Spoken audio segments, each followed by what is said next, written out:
ప్రజలు ఓటేస్తే వైఎస్ వాళ్ళు గెలుస్తారు, పోలీసు వాళ్ళు ఓటేస్తే తెలుగుదేశం వాళ్ళు గెలుస్తారు. ఇది నా మాట కాదు, జనం నానుడి, జనం నోట్లో నుంచి వస్తాండే మాట ఇది. ఎవరిని అడిగినా ఆ మాట చెప్తున్నారు.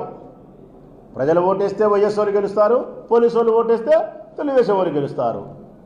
మళ్ళీ ఆ పక్కనే కోరస్ పరంగా ఒకరు ఉంటారు, పెద్దగా చదువుకోకపోయినప్పటికీ కూడా చెప్తాడు ఆయన. ఏమని తెలిసినా మనలతో ఆడ ఓటేపించారులే, మనతో ఓటేపించారేమి తెలుగుదేశం వాళ్ళు, వాళ్ళే వేసుకుంటారు, పోలీసు వాళ్ళే పెంచారు.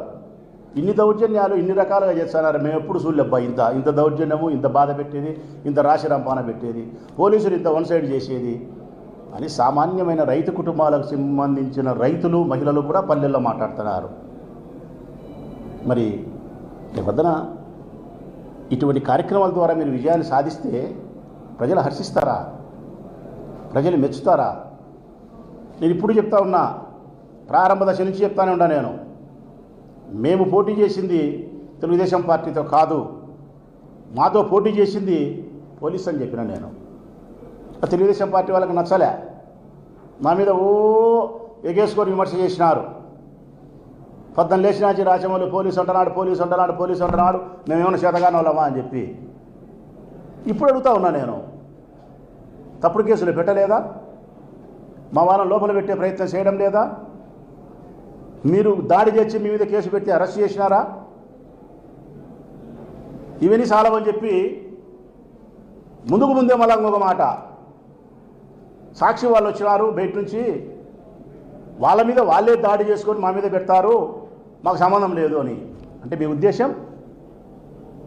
ఉద్దేశం ఏంది? సాక్షి వాళ్ళ మీద మీరు దాడులు చేసి వాళ్ళ కెమెరాలు పగలగొట్టి వాళ్ళ తలలు పగలగొట్టి, నేను చెప్పిలే ఆ పొద్దు, వాళ్ళే పగలగొట్టుకొని వాళ్ళే తప్పుడు కేసు పెట్టారా? ఎవరైనా ప్రజలారా మీరు ఆలోచించండి.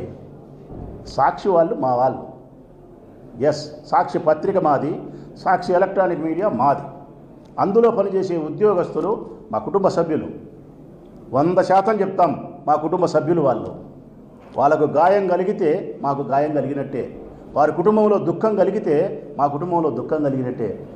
అట్లా సాక్షి వాళ్ళను మేము బాగుండాలని కోరుకుంటామా, బాధ పెట్టాలనే ప్రయత్నం చేస్తామా? అంటే మీ ఉద్దేశం వైఎస్ఆర్ కాంగ్రెస్ పార్టీ కార్యకర్తలు నాయకులు అయిపోయినారు, ఈ సాక్షి నా కొడుకులే కదా పొద్దునుగులు సాక్షిలో చూపించేది, ఇక్కడ జరుగుతుండే వాస్తవ సత్యాలను నిజాలను, ఆ నిజాలను చూపించే నా కొడుకులు కూడా మనం తలకాయలు పగలగొడితే బుద్ధి వస్తుంది, ఒకరికో ఇద్దరికో చేసి మిగతా వాళ్ళు పారిపోతారని చెప్పి లాస్ట్కు జర్నలిజం మీద కూడా దాడి చేసేదానికోసం, రక్తం చిందించేదానికోసం వాళ్ళను ఆలోచన చేస్తున్నారు మీరు. లేకపోతే ఎందుకు వస్తాయి మీకు ఆలోచనలు? మేము సాక్షి ఇక్కడికి వచ్చి పనిచేస్తుంది, హైదరాబాద్ మన పైనుంచి వచ్చి పనిచేస్తుంది అని చెప్తున్నారు. ఏ పత్రికలు ఇక్కడ పనిచేయలే? ఏ పత్రికలు, ఏ ఎలక్ట్రానిక్ మీడియా ఇక్కడ పనిచేయలే? ఇక్కడ పులిందులో జరిగే మీరు చెప్పే స్టేట్మెంట్ అయినా మేము చెప్పే స్టేట్మెంట్ అయినా, జరిగే దాడులైనా మరొకటైనా ప్రచారమైనా ఏదైనా అన్ని ఎలక్ట్రానిక్ మీడియాలలో ఏబిఎన్లో రావడం లేదా? టీవీ 9లో రావడం లేదా? టీవీ 5లో రావడం లేదా? మహానిష్లో రావడం లేదా? 10 టీవీలో రావడం లేదా? సాక్షిలో రావడం లేదా? పత్రికల్లో రావడం లేదా? అన్ని పత్రికల్లో వస్తాయి, అన్ని ఎలక్ట్రానిక్ మీడియాలలో వస్తాయి. సాక్షిలో ఒక్క దాంట్లోనే రాలే. మరి సాక్షి ఒక్కటే పని చేసేట్టు మీరు మాట్లాడాల్సిన అవసరం ఏముంది? మేమంటానమ్మా ఏబిఎన్ను, మేమంటానమ్మా ఇంకొక దాన్ని. మంచి పద్ధతి కాదు. మన రాజకీయాల కోసం, మన వ్యక్తిగతమైనటువంటి అహాన్ని చల్లార్చుకునే దానికోసం, ఒక వ్యక్తికి అవమానం చేయాలనే దానికోసం ఇప్పటికే మీరు ప్రజాస్వామ్యం అనే హద్దులు దాటి చాలా దూరం ప్రయాణం చేసినారు. వ్యక్తిగతమైనటువంటి దాడులతో మీ స్థాయిని మీరు దిగదార్చుకున్నారు. ఇంకా జర్నలిజం జోలికి కూడా మీరు దాడుల జోలికి పోతే అసలు మీకు రాజకీయ పుట్టగతులే ఉండవు. మీకు ఈ లోకం హర్షించే పరిస్థితి కూడా ఉండదు. ఇవన్నీ చాలవని చెప్పి ఘోరం ఏంటంటే, ప్రజలారా, దాడులు చేసినారు, తప్పుడు కేసులు పెట్టినారు, నాయకులు మార్చుకున్నారు, బెదిరింపే కార్యక్రమాలు చేసినారు, మేము కంప్లైంట్ ఇచ్చే వాళ్ళని పట్టించుకోలే. ఇవన్నీ చాలవని చెప్పి ఎక్కడైనా మనము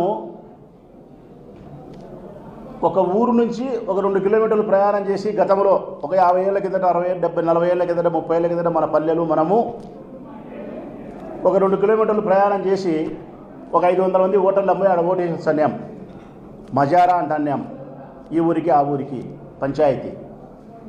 రాను రాను రాను రాను మన నాగరికత పెరిగింది, మన సౌకర్యాలు పెరిగినాయి, మన పరిపాలనలో సౌలభ్యాలు పెరిగినాయి. కాబట్టి ఏ గ్రామానికి ఆ గ్రామానికి అక్కడే బూతులు ఏర్పాటు చేసినారు. ఆ 2 కిలోమీటర్లు 3 కిలోమీటర్లు కూడా ప్రయాణం చేయకుండా చౌక దుకాణాలు కూడా అట్లే ఉన్నాయి. అవి కూడా పోయింది ఆ ఏర్పాటు. ఏ ఊర్లో ఆ ఊర్లోనే. జగన్ వచ్చిన తర్వాత అది కూడా పోయింది, ఇంటికి వచ్చింది. ఇక్కడ విచిత్రం ఏంటంటే పులివెందుల తాలూకాలో ఈ మండలంలో ఇప్పుడు ఫస్ట్ టైం చూస్తాను నేను కూడా 30 ఏళ్ళ నా అనుభవంలో. పల్లెలో బూత్ ఉంది. నల్గొండ వారిపల్లె ఒకటి, నల్లపరెడ్డిపల్లె ఒకటి, ఎర్రపల్లె ఒకటి. ఈ 3 పల్లెలకు సంబంధించి 6 బూతులు 4000 ఓట్లు, 3 గ్రామాల ప్రజలు. విచిత్రం ఏంటంటే మీరు ఆలోచన చేయండి ఒక్కసారి, బాగా శ్రద్ధగా వినండి. 3 ఊర్లలో 3 బూతులు ఉన్నాయి, ఏం మార్చలే. 6 బూతులు ఉన్నాయి 3 ఊర్లలో. ఎర్రబల్లిలో ఒక 3 ఉంటాయి, ఎర్రబల్లిలో 2 ఉంటాయి, నల్లపరెడ్డిపల్లెలో 3 ఉంటాయి, నల్గొండ వారిపల్లెలో 1 ఉంటుంది. నల్గొండ వారిపల్లెలో 650 ఓట్లు ఒక్క బూతు. ఆ ఊళ్ళో వాళ్ళే ఓటు వేసుకుంటున్నారు. ఇప్పుడు విచిత్రం ఏంటంటే నల్లగొండ వారిపల్లెలో బూతు తీసేసి కంప్లీట్గా ఎత్తేసి ఆ ఊళ్ళో ఉండే ఓటర్లు ఆడుకో పంపలే. నల్గొండ వారిపల్లెలో ఉండే బూతు స్కూలు అట్టే ఉంటుందంట, ఆ బూతు రన్ అవుతుందంట. కానీ ఆ బూతులో ఆ ఊరోళ్ళు ఓటేసేది. ఆ ఊరి ప్రజలందరూ కలిసి 4 కిలోమీటర్లు ప్రయాణం చేసి నల్లపరెడ్డిపల్లెలో వేయాలంట. నల్లపరెడ్డిపల్లెలో ఉండే ఓటర్లు 4 కిలోమీటర్లు ప్రయాణం చేసి నల్గొండ వారిపల్లెకి వచ్చి ఓటేయాలంట. ఎర్రబల్లిలో ఉండే వాళ్ళు ఒక 2-3 కిలోమీటర్లు ప్రయాణం చేసి నల్లపరెడ్డిపల్లెపై ఓటేయాలంట. బూతులు అట్టే ఉన్నాయి, మనుషులు మారినారు. ఈ ఊరోడు ఆ ఊరికి, ఆ ఊరోడు ఈ ఊరికి. ఏమిది అసలు? ఇది ఎక్కడన్నా ఇది శాస్త్రీయమైనటువంటి విధానమేనా? ప్రజలు 4 కిలోమీటర్లు అవతల పక్కకు ప్రయాణం చేయించి ఓటు ఎక్కించాల్సిన అవసరం ఎందుకు వచ్చింది? ఆ ఊరిలో బూతు పెట్టుకొని ఈ ఊరోని ఆ ఊరోనికి ఎందుకు, ఆ ఊరోని ఈ ఊరోనికి ఎందుకు? ఎన్నికల కమిషన్కి ఏమన్నా ఆలోచన ఉందా? దీని సౌలభ్యం ఏంటంటే ప్రజలకు అసౌకర్యమైనా పర్వాలే, మాకు సౌకర్యం కావాలా తెలుగుదేశం పార్టీకి. ఏం సౌకర్యము? నల్గొండ వారిపల్లెలో ఉండే 650 బూట్లు ఫ్రీ పోలింగ్ అనే ఊర్లో జరిగితే గన 500 ఓట్లు వస్తాయి. మాకు 500 ఓట్లు వస్తాయి. అవి రాకూడదు అంటే ఆ నుంచి ఆడికి షిఫ్ట్ చేస్తే ప్రయాణ బడలికతోనో లేకుంటే గొడవలు జరుగుతాయనో, మా ఊరు కాదనో, ఒక 50, 60, 70, 100 ఆబ్సెంట్. ఆ మధ్యలో 4 కిలోమీటర్లు ప్రయాణం చేసేటప్పుడు దారి దోపిడి దొంగలు ఉన్నట్టు డెకాయిట్లు పెట్టినట్టు పెట్టుకొని దౌర్జన్యం చేసి బెదిరించే ప్రయత్నం. లేదు ఆ మధ్యలోనే మేమెవరూ ఉండకుండా పోలీసు వాళ్ళు మాత్రం పెట్టి మమ్మల్ని రానియకుండా మీరు మటుకు ఉండి వాళ్ళని ప్రలోభ పెట్టే పరిస్థితి చేసి మేనేజ్ చేయడం.